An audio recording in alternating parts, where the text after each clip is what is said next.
Knock, knock. Oh, hello. Here, you go wait down here. Oh, hello again. Hello, yes.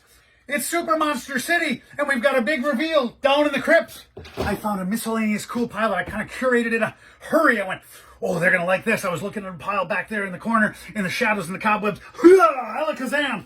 Look what I found. A Millenium Falcon. Of course, some of the pieces I was just thrown in there willy-nilly. I mean, but it's been through hell and back, as the Millenium Falcon really has. It's covered in dust, and I'm surprised there aren't spiders and silverfish living in it. Isn't that cool? It is pretty darn cool. We'll just put him over here. And then, look what I found. A really cool set of stickers. I'm going to use them. I'm going to put them in one of my journals, and they're from 1983. My goodness.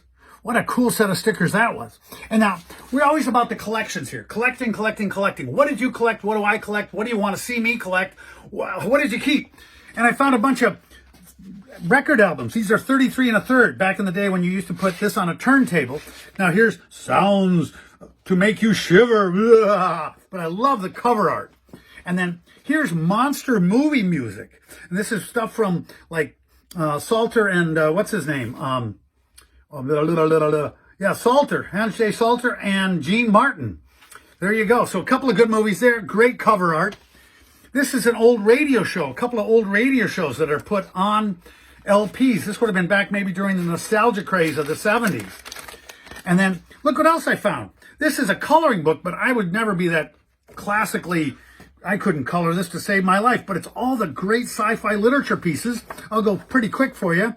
But, you know, we've got 20,000 Leagues Under the Sea, The Time Machine, Island of Dr. Moreau, First Man in the Moon, a lot of H.G. Wells, Conan Doyle's The Lost World.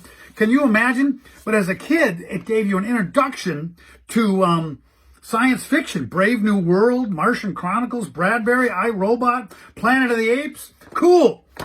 Who remembers this series? This is when DC was doing this sort of big old series. They were only $1, and you got this gigantic reprint of a vintage comic.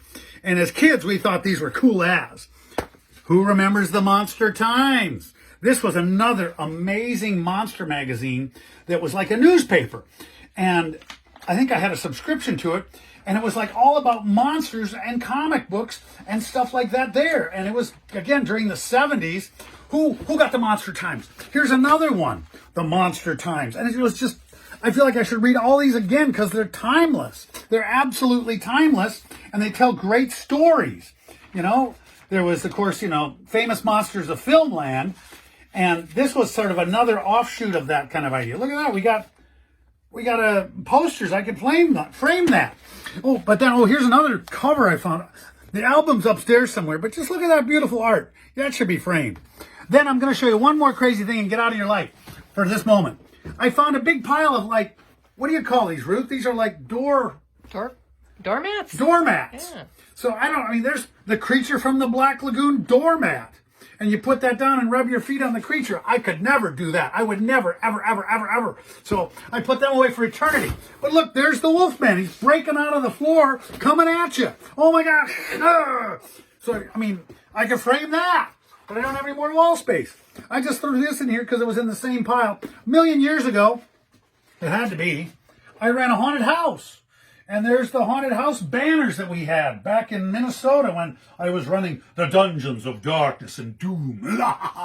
And so I should frame that. There's just too much stuff to frame in your life. If you've been collecting like me, you'd need a Quonset hut just with walls everywhere. Here's another couple of doormats. I know I got these at a Halloween store, maybe even the dollar store since I got 2 of them. Beware. And as always, we tell you, beware. When your collecting gets out of control, well, that's when you don't have any more room. I still got room, so it's not hoarding. So we're going to say goodbye for now. I'm Dave, the Crazed Collector, wearing a shirt I got in New York at the Jekyll and Hyde Club, which was a pretty darn cool place. I guess it's still there. Go look for the bathroom there because it's hidden. So anyway, have fun, enjoy your day, and think about what you collected and what you saved. And talk to me later about it. We'll see you later. Bye-bye.